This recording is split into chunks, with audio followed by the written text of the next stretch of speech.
us because because there is an idea that hiring doesn't happen during the holidays, and from our perspective, there's a correlation between uh, hiring slowing down and people trying not quite as hard on their job search. A lot of people trying to wind down and they go like, it's the end of the year, it's the holidays, nothing is going to happen. And I want to talk a little bit about what you can expect over the next couple of weeks, because this year in particular is weird. Yeah. There's the old rules somewhat do not apply. And even those rules themselves were a little bit shaky. There was I would say, an overestimated correlation between the drop in people interested in job seeking and the actual hiring that happened. Data wise, there is a dip traditionally in the last quarter, but it's not as big as everyone thinks. So, what I want to get into is, and this is so important to me that I made a little clip art scroll. I'm God, making it's magnificent. I'm making an official proclamation here, and this is what a job hunter or a person involved in hiring can expect for the next couple of weeks. Yeah, there is a scroll. I was gonna do like a whole holiday thing. I wanted this to be like, maybe it was gonna be a grocery list or whatever, but this is still, this is still new. So the things I want to talk about is that number one, hiring is still going to happen during this period of time. Mhm. And it's going to happen in a very weird manner. Yes, Marty's naughty and nice list. Thanks, Neil. It's going to happen in a really weird way, though. Um, so, traditionally, there are still hiring that happens very quickly at the end of the year. Not just in places like retail, but in anything that's grant funded, or a lot of nonprofits, or a lot of places basically who want to spend out their budget, Mhm. kind of say, oh, we have $60,000 in the budget left. We got to hire somebody now to justify our budget for next year. So Yeah. that is something that does happen. Plus, a lot of people are trying to prepare for, a lot of companies are trying to prepare for their year end or their beginning year plans. The other thing, though, this year is particularly weird because what's happening is a lot of companies that opened up positions in March and then went on a hiring freeze have now gotten to the point where they're like, oh, we cannot last much longer without hiring this person, without hiring Yeah. somebody in this role. So a lot of roles that weren't available before are suddenly going to be available now. And they're going to show up and they're going to disappear very quickly because they're trying to sneak them in right under the radar when no one is paying attention. Which kind of brings me to point number two, which is that point number two, which is that your competition slows down. And Yeah. I was hesitant to put this on the list this time. By the way, Dan, feel free to cut me off. You've been adding a bunch of Yeah. Yeah. So I think the thing to look at this time of year is it's like a market, and in terms of investments, you want to put in when it's down and pull out when it's up, and sort of when when interest goes down in applying for jobs, not just because people think that there's um, a lower amount of jobs to apply for, but people are with their families, people are traveling, people are doing general holiday stuff. It's a really good time to strike. If they're not explicitly hiring at this point in time, they are probably at least soliciting interest, and it's a really good time to make your name stand out in the hiring process. Now, I was Uh, kind of hesitant to put competition slows down because I don't know. I think it's true, but I don't know if it's going to be as true this year as yeah, it has been in previous years. Simply because there's a lot of unemployed people searching right now, yeah. and a lot of people who, after this year, can't afford to stop and slow down for the holidays.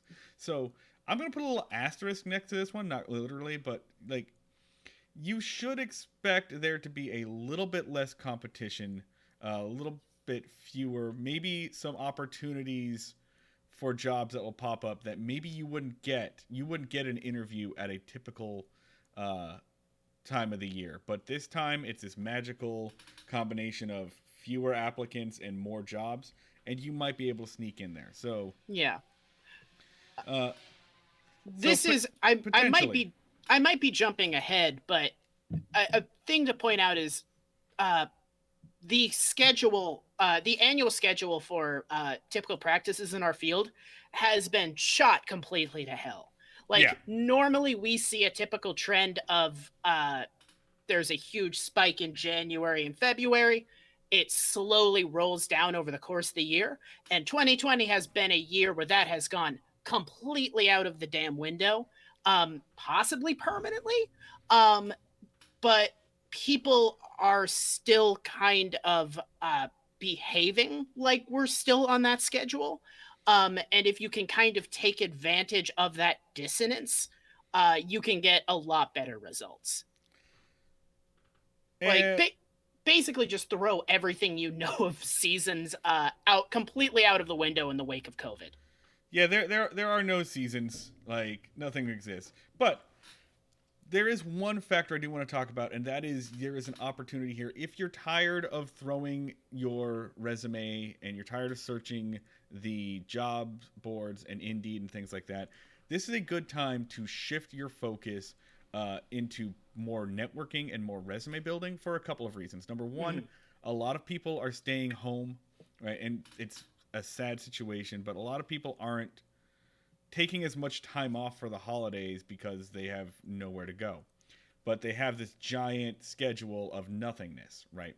So people Mm-hmm. are way more likely to say yes to an informational interview. People are, if you reach out to somebody, a stranger on LinkedIn or whatnot, and you ask, hey, can we talk for 15, 20 minutes so that I can learn more about your company or your Mm-hmm. industry, or you can answer some questions for me, they're way more likely to say yes right now. Yeah. Call it the spirit of giving, call it season of charity, call it people just wanting to hear another human voice that come from outside of their house. Like, Really depressing terms. Like imagine them in like a Dickensian like British stone house just staring at a fire and then your LinkedIn message brightens their day. Like, oh, human connection. Really picture it in those terms. They're uh, wearing a little top hat. yes, very, very Christmas Carol. You should definitely send three LinkedIn messages, actually, one at Yeah. each hour. One should be the ghost of job connections past, one should be the ghost of job connections present, and then the future one, which is retirement and or death. Uh, send send one that's kind of a bummer, one that's drunk, and one that is an explicit death threat. That is always that's our advice. specifically during the holidays. Yeah. Yeah. Uh, I mean, We if you should think about it, parody right, satire. the true meaning of Christmas is that ghosts should bother old rich people until they pay their workers more. Exactly. That's the Yeah. real meaning of the season, as far as I can tell. Yeah. But no, Be the the, ghost. the other advantage here is, yeah, don't ghost, be the ghost. The other advantage here though is, right, if COVID is nothing else, it is a great equalizer. It is great to give you the opportunity to be a little bit more candid, a little bit more vulnerable, a little bit more honest. Don't bother people with your entire life story when you first reach out to them. But if somebody asks how you're doing, you don't have to be fake about it. You don't Yeah. have, you can say okay. You Yeah. know? Let's uh like it is this has definitely been a very interesting year for just saying that you're doing shitty. Like I think if anything, typically you have to do like the whole like sales the song and dance of a sales pitch about yourself, and it's really the best time to just be like, hey, this is me. I haven't seen the sunlight in 2 months. What's up? I mean, uh everybody you're talking to has the same fears. We all have kind of the same issues. We've all kind of gone through this together, and you can use that to your advantage. It should make you less afraid to reach out. And remember, your goal here is to make connections now at this time of the year, so that later on next year, when the hiring will ramp up, fingers crossed. Uh, mhm. I'm not going to say like guarantee it, but when that happens, you have advocates, you have people on your side. So if you want to continue your job search without doing typical job search activities, because why would you want to do that? It's the holidays. Networking and outreach is at an all-time like Yeah. high. This is the network for it. And then finally, What my if our final clip art broke? That would rule. my final point is that learning costs Yeah. less right now. All those courses, Udemy, Coursera, LinkedIn Learning, all the things. Now, I'm not gonna like shill for these because the effect that they have ultimately is going to be highly dependent on where you are and who you are. But all the things that you wanted to learn, you may have wanted to learn, all that stuff is going to go on sale now too. Online learning courses, they have Black Friday and Cyber Monday sales too. Like and this is a good opportunity to familiarize yourself with whatever software or whatever skill it is that you think is keeping you from finding work. Um, Yeah. so that stuff is all going on sale. I saw Udemy courses for $10 that normally go 75, 100. That's a good thing to ask for Christmas and for holidays as well. So Uh, this is verging on commercial territory, but one that a lot of people I know have had great success with, and I actually had great success with, was Team Treehouse. Relatively cheap if you're going for something technical or based in design.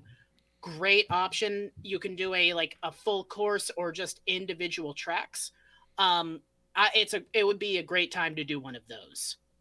They did not pay me to say that. yeah, no, we're not getting paid. We're not shilling for this.